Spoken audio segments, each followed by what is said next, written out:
What is going down, my YouTube family? It is your boy Zeri, and we are back for another Eternal Evolution video. Still playing the hell out of this game and loving it. As promised, a couple things out of the way before we get into the content of this video. I created a guild. Anybody who wants to join, XMG fam, there is the ID up above over there somewhere in that area. Feel free to join. It's open. Let's just have fun, right? A couple other things. KHALAZZA. You wrote a comment on my last video about the link down below only getting into the Apple Store. I've reached out to the dev team and I'm awaiting a response. So once I get that, I will share it with you. And then I had one more. Ginger Guppy sent me a DM on Discord, wanted me to be your friend. I cannot find you anywhere. I wrote you back. If you can find my ID and send me a link, I got an open spot waiting for you, my friend. So without further ado, let's get into the rest of the video. So we are here. We are going to break down the Terran epics in the game as you're starting. I don't want to start with the SS characters. We're going to start with the epics. We're going to break them down. We're going to read their kits. We're going to find out what makes them tick and possibly where we want to focus our gear, right? So let's get started. First one up is Omar. Omar, I love this champion. He is a really, really good champ. So let's get started with him. His first ability is Thundering Rage, right? So he summons 2 bombarders to carpet bomb the area, dealing at 5th level 360% attack damage to all enemies in that area. So we're seeing attack damage right out of the gate with him. We are probably looking at crit rate, crit damage, hoping to get that up on his Thundering Rage. His second ability is his War Spirit Encouragement. The user fires a scorching missile at the target enemy that explodes over their head, scattering shells that inflict at 5th level 210% of attack damage to enemies within the area. So again, same thing applies. Attack, crit rate, crit damage, right? So we're seeing a damage dealer out of him. War Sweep. Caster fires an explosive shell at the target enemy that explodes upon impact, dealing 150% attack damage to the target. All enemies within a small area. So we want to try to focus that on a group of people. AoE damage, it deals 195% at level 4. Awesome. And damage inflicted is increased by 13 on the talent effect, so that is awesome. And then Tremble, his passive ability. When Omar inflicts skill damage to an enemy, he gains a shield equal to 61% of his attack. When this shield is in effect, Omar inflicts a burn when he is hit. Burn increases damage taken from Omar by 5% for 10 seconds. Attacks up to 3 times, so you can get 15% extra damage. And I clicked off of it. At level 4, it's 80% of attack. Stacking limits burn effects is increased to 4, so you could get a total of 20% more damage. So, what are we looking at here? Definitely want to upgrade his attack in the early game. We want to get that crit damage. We want to get that crit chance on him. Based off of his skills, he might be, if you have that burn up, middle row character might be good. Little slot for him, so he is taking a little damage to inflict that burn to increase his damage, still having a frontline character in front of him. That's kind of the way I'm reading Omar as we progress. Next to lead up on the list is the Bot Mark II. I just unlocked the Bot Mark II, so I'm pretty excited for that. So we'll see how that goes. But his ultimate, Artillery Ceremony. The user shoots out 7 rounds in the selected directions for 2 seconds, each inflicting 110% damage, which would be 150 at max level. Rounds cannot penetrate enemies. While shooting, Spider Artillery is unable to move and immune to control effects. If there is no enemy on the selected shooting path, Spider Artillery automatically targets other enemies. So we have an auto target thing. His talent effect here is if the defense of the target is reduced, the damage afflicted by each round is increased by 30%. So we're going to be looking for to pair him with characters that can increase that or inflict that defense reduction to increase his overall damage. Flame Laser. Shoots a flame laser at high level, dealing 295 damage percent of attack to an enemy and 150% to enemies along the path of the flame laser. So it is a like a branch out effect, and anybody in that path is going to get hit. So if we could target somebody, you'd want to target somebody like that back row, and then hopefully pick up everybody in between, but we can't, so it's an idle game. Enemies damaged by Flame Laser will have their defense reduced by 16% for 6 seconds. So he's taking care of his ultimate ability. I love when characters' kits do that. Amazing. Third ability, Flamestorm Armor. When Spider Artillery lands a critical strike, it has a 60% chance to decrease the armor's defense by 4% for 6 seconds. Again, taking care of his ultimate. This effect can stack up to 8 times, reducing the target's defense up to 32%. And at 4th level, it's a 90%. And then his talent effect is when the target's defense is reduced, each of the 6 times they take damage from Spider Artillery, an additional stack of this effect is added, prolonging his ultimate. Amazing kit, works well with each other. And then his passive ability, Spider Artillery's fire control radar locks onto an enemy who has the defense decreased. Mwah, beautiful. You don't need to pair him like I thought in the beginning. He's going to do it all himself, but you got to get him up to get this going, right? The closest one will be locked onto first. The damage dealt with the locked enemies is increased by 15% of attack. When the radar is active, Spider Artillery attacks locked enemies first, regardless of skill's range. That is awesome. So, and at level 4, damage dealt with locked enemies is increased by 30% of attack. Talent effect, when attacking, the target's locked by the fire control radar gains an additional 5% crit rate. Awesome. So, what are we seeing with Botmark? He has a self-feeding kit. Again, you're looking at attack boost, critical damage, and critical attack, right? He is definitely a back row character. So when he locks onto somebody, he's hitting everybody in front. So I definitely kind of consider him a back row character. Orin is up next. Now, I'm not too familiar with Orin, so this should be cool. Let's take a look at him. His ultimate ability is Heavy Missile. Launches missiles at a selected area, dealing at max level 275% attack. Talent effect, launch more powerful missiles, increases damage dealt by 15%, and expand the missile attacking range. Okay, so we're seeing characters he would be kind of good for an AoE kind of fight. That's what I'm reading off his ultimate. His Shock Mine. He launches 2 mines around the target enemy. When an enemy detonates a mine, they receive 135% of attack, which at max level goes to 175. If the mine isn't detonated after a while, it will search for enemies and automatically deal damage to them. That's a cool feature. If the enemy is damaged by multiple mines, the mine damage is decreased over time to 70%. Okay. Yeah, you don't want it to be, you know, if it's a boss fight, that would make him just an epic boss killer. We don't really want that at all. So, I mean, he'd probably be overpowered. I mean, we'd want it, but anyways, moving on. High explosive bullets.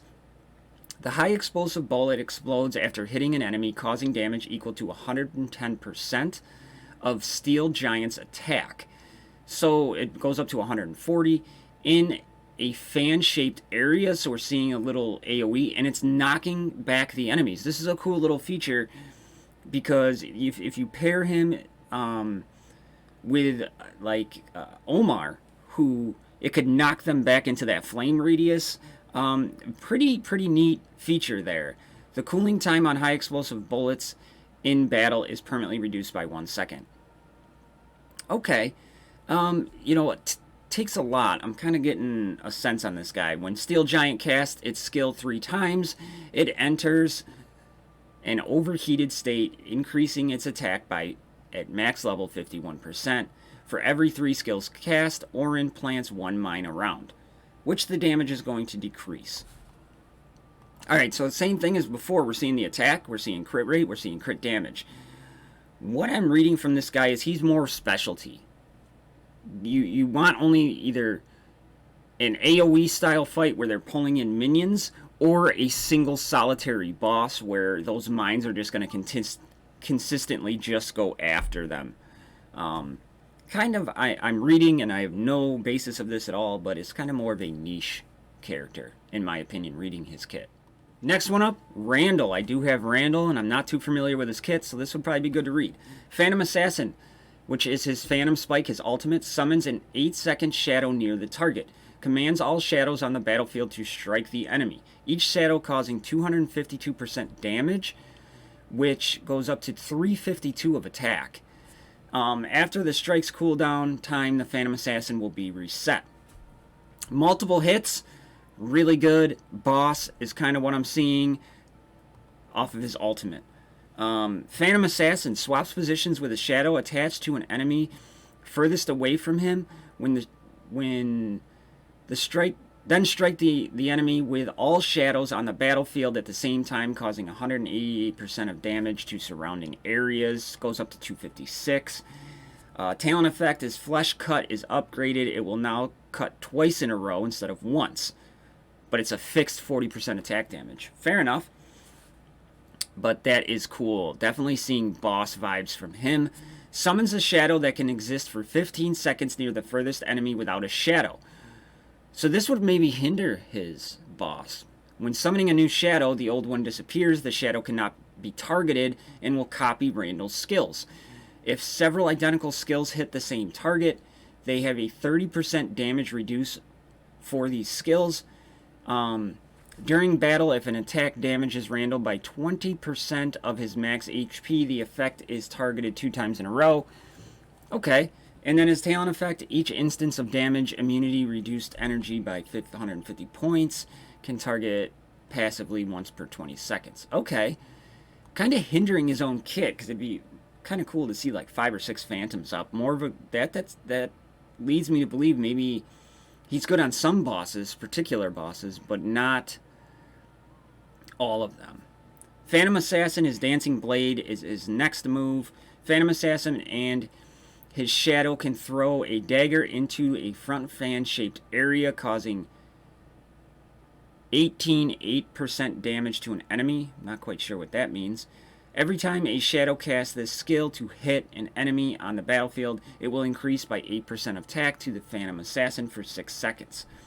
And then the talent effect is each time a shadow on the battlefield hits an enemy with a skill, Randall gains 1.5% attack for 6 seconds. Stacks up to 4 times. So not a huge boost, but it is a common skill.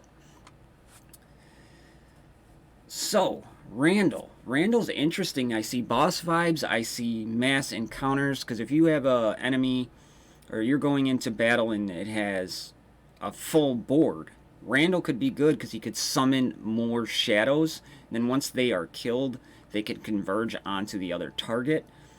But, you know, gearing him out, you're seeing what we've already talked about. You're seeing attack, crit rate, crit damage. Interesting kit. Serena is up next. Serena, really excited for this one kit. Guardian Angel is the ultimate.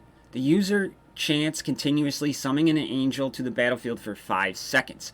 Each second, the angel casts Divine Light to heal the friendly unit with the lowest HP on the battlefield. For the first 3 seconds of the chant, Serena becomes immune to crowd control. Each instance of Divine Light heals Serena for 2.5% of max HP and the target for 0.9% of max HP. At max level, the healing effect on Holy Light Rays increased to 3.4% of Serena's max HP and 1.3% of teammates' max HP. Talent effect is the Guardian Angel summons 3 rays of extra Holy Light to heal teammates. So the higher you get, the more healing she does. Awesome. Divine Light. Cast Divine Light to heal a friendly unit with the lowest HP on the battlefield. For each instance of Divine Light, heals Serena by 6.4, which goes up to 9% of her max HP, and the target of 2.6, which goes up to 3.8. Talent effect is healing allies also cause damage equal to 70% of healing amount. So you're boosting damage. That is awesome. But most of the time, if you have a frontliner, a tank in there, it's going to bump their damage, but not significantly. So that could, I think, be a little bit overrated. But if your tank goes down and it goes into the second line or that back row, it could definitely help out. Heaven's Blessing increases defense of target ally by 30%. For 7 seconds, goes up to 39%. And then the talent effect is increases defense for 2 allies at the same time. That is awesome. So, wow. Okay. I really like that move. And especially if you have, most tanks are defense damage based. So that is huge. Redemption is her passive, and when the skill is cast, if the HP of the ally healer is the lowest HP and is lower than 60%, a one-off heal shall be cast, and the healer shall substantially be healed up to 2.6% of Serena's max HP, and goes up to 3.5.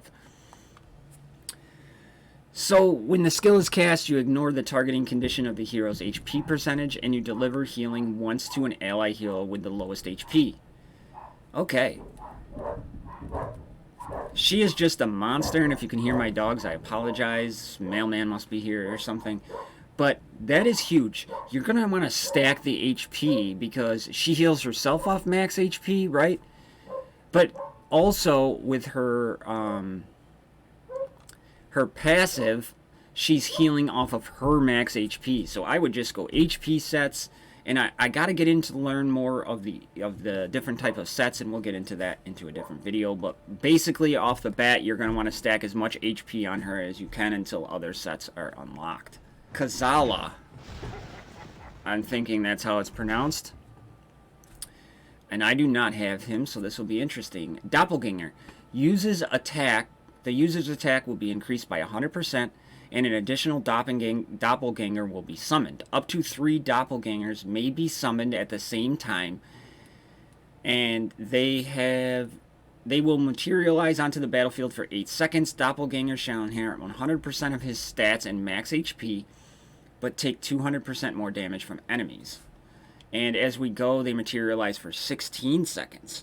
Summon a doppelganger while increasing your critical strike rate by 15%. Interesting. Okay. Mirror image is the passive. When the normal attack inflicts critical damage, a doppelganger shall be created next to KHALAZZA for 10 seconds. The skill may create up to 1 doppelganger only. So, okay. If the max amount of doppelgangers is reached, summoning a new doppelganger will kill the first one created. The doppelganger will inherit full critical hit rate, crit damage, and 40% of attack. It may only perform normal attacks and shall prioritize targets, I went too far, that had been attacked by KHALAZZA. The doppelganger will disappear immediately when injured. The limit of existing doppelgangers is increased to 2. Okay. Interesting. Crit rate focus. You want him to crit to get out that doppelganger as fast as possible. But his ultimate gives you 15% more crit rate, so I'm wondering how he'd perform at 85% crit as a max threshold for him. Interesting. Playtesting may be in order. Incendiary ammo. Fires a burning warhead at the target, dealing 200% of attack damage. Sets the enemy afire, dealing 10% attack damage per second. Getting a lot of stat hungry for KHALAZZA. And then passive. Doesn't he? He has 2 passives? Okay. Raider increases their crit rate by 2% each time they make a basic attack, which is stackable. When a crit strike is triggered, the buff is removed. So he's building. I would think 85%. That's where I'd start him. And it's 5%, and then increases the effective crit rate bonus caused by basic attacks by 10% when you have the commander talent effect. He's an interesting character. Crit rate, I still go 85%, but you're getting a little bit of max HP, maybe substat max HP on him, and definitely attack percent with crit rate, and then crit damage. So there's a lot that you want into KHALAZZA. Without playtesting him, that's what I'm thinking. Next one up is Hercules. Hercules is a tank, right? So cool. Let's take a look at him. Ultimate, projection barrier. The user shall link to an ally, preventing them from receiving any debuffs. When the link exists, 70% of the damage they receive shall be transferred to Hercules over 8 seconds. When there is no ally on the battlefield, Hercules shall receive a shield equal to 300% of his attack, and shall also receive immunity to debuffs for 8 seconds. And at max level, that shield is now boosted to 420% of their teammates' attack. Okay, so they're using their teammates' attack. Talent effect with the commander boost. 100% of the damage received by the target ally is transferred to Hercules. When the link expires, the target will receive a shield equal to 2% of Hercules' defense. Alright, so we're seeing defense, but if he's taking that damage, you're going to want to stack his HP also, right? The user shall provide a shield, this is energy core, equal to 1.8% of his max HP to allies for 12 seconds, prioritizing the ally with the lowest HP. Passively, every time Hercules loses 20% of his HP, he shall gain a shield equal to 4% of his HP for 6 seconds. That goes up to 5.6%. The talent effect is the passive effect energy core is enhanced to add a shield to the user for every 16% of the max HP lost, so it'll trigger more frequently. Again, we're seeing convoluted defense and HP. I mean, kind of the same thing. Interesting. Thermal Hammer. He swings a devastating warhammer that deals 300% of damage to enemies in front of him. Pretty straightforward, just his basic attack. For each hit with the Thermal Hammer, this will increase 10% of defense for the caster up to 30%, lasting 6 seconds. That's huge for him, especially with that link coming up. Triggered off of his basic. Well done on that little mechanic. And then his passive ability, when a shield of energy core or projection barrier disappears, Hercules gains 20% more defense for 6 seconds. Talent effect is when the shield applied to Hercules expires, they inflict 0.5% HP as damage to surrounding enemies. Cool. So he's a tank. I wouldn't worry about attack at all. It seems like defense and HP on Hercules. Really interesting kit. Feeds itself well. Longevity and support from Hercules as well. I like the way he reads quite a bit. This Hercules seems like a boss kind of longer fight encounter than a progression through campaign. Those are kind of quick hitters and done. Where Hercules would be a nice fill-in frontline tank from his kit on bosses. Very cool character. Okay, I'm going to butcher this name. Felvia? Felvia is the next one up. Felvia, fly into the air and fire total of 5 beams at random enemies to the target area. Each beam shot deals 180% of attack damage, prioritizing attacking different enemies. So you can't gang up, but I wonder how it would work if there's only one enemy. 5 beams on the shield boss, Dacia boss. Interesting. And that goes up to 220% attack, and the talent effect, after the beam projectile is fired, launch a cluster beam that inflicts 350 attack damage to all enemies. Really cool. Felvia quickly fires 2 projectiles at the target, inflicting 70% of attack damage to each. This skill can trigger the passive effect of precise positioning. And that is rapid fire. 90% attack it goes up to, and increases the amount of rapid fire projectiles by 1. He energy round. Felvia fires a He energy round at a targeted area, inflicting 160% damage to all enemies in that area. Damage is increased at max level to 220. Talent effect increases the explosion radius of the He shell by 1m. Okay. Precise positioning is the passive. Basic attacks increase damage to all of her skills by 2%, up to 30%. And then at max, each time a basic attack deals a crit hit, increases damage by 3.5%, and then increases the crit rate of her by 10%. So if you have the commander that boosts her, you only need 90% crit rate. Awesome. Felvia. Attack, crit rate, crit damage. I'd focus getting into that 90% crit rate. And then crit damage, and then the attack is just a bonus. She seems like a wave clearer for me. Campaign champion, where there's going to be multiple people, burn them down fast. That is how she reads to me based off of her kit. Usa, the starting tank, I'm not a big fan of, but let's go over her. She summons a bolt of divine light from the sky to strike enemies, inflicting 330% defense's damage, and has a 70% chance to stun enemies when in the specified range for 1 second. chances based on accuracy. Okay, so we're seeing defense and accuracy goes up to 450, and it increases the radius of divine light by 1, and that is her Light of Heaven ultimate.